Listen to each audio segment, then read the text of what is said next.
Well, it's a divine winter morning here down at Curl Lagoon. The sun has just risen and there's beautiful reflections on the lagoon itself.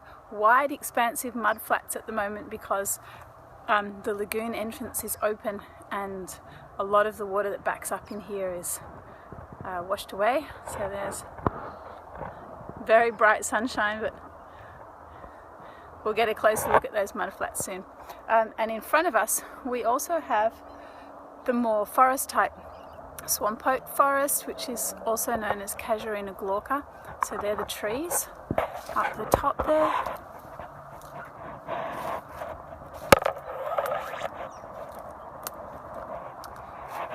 And then we have these wet loving plants, which include right here this nice bluey coloured Baumia juncaea.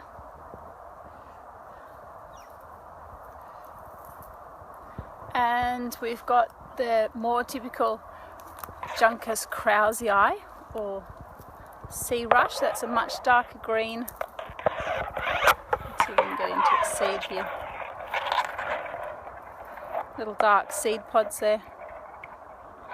Now there is a weed which is also able to tolerate these salty wet conditions called Juncus acutus, but it has a lot more of an upright stance. This is sort of flopping out like this, lying down a bit. It's also a bluier colour, bluey grey, but the two can be confused, and they often are actually when they're doing plant supply, and people have collected Juncus acutus, the weed, and supplied that to nurseries in place of Juncus kraussei. So it's a good thing to be aware of. Great to catch it early because then you won't have thousands of Juncus acutus to manage later. And this is always a favourite, Phragmites. When I say it's a favourite, it's a very tough plant, very persistent, excellent at helping with foreshore erosion and all those things. The birds love it. It can dominate though if you have a wetland and it has a nice diversity of freshwater vegetation or even salt marsh, and then you get, say, a big freshwater stormwater pipe coming through, the Phragmites will take over where the salt marsh was.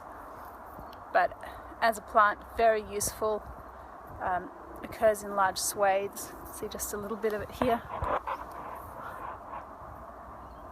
And then over on the bank of the lagoon there, a nice large patch of it. Moving back past the coastal tea trees there, and back to the Phragmites.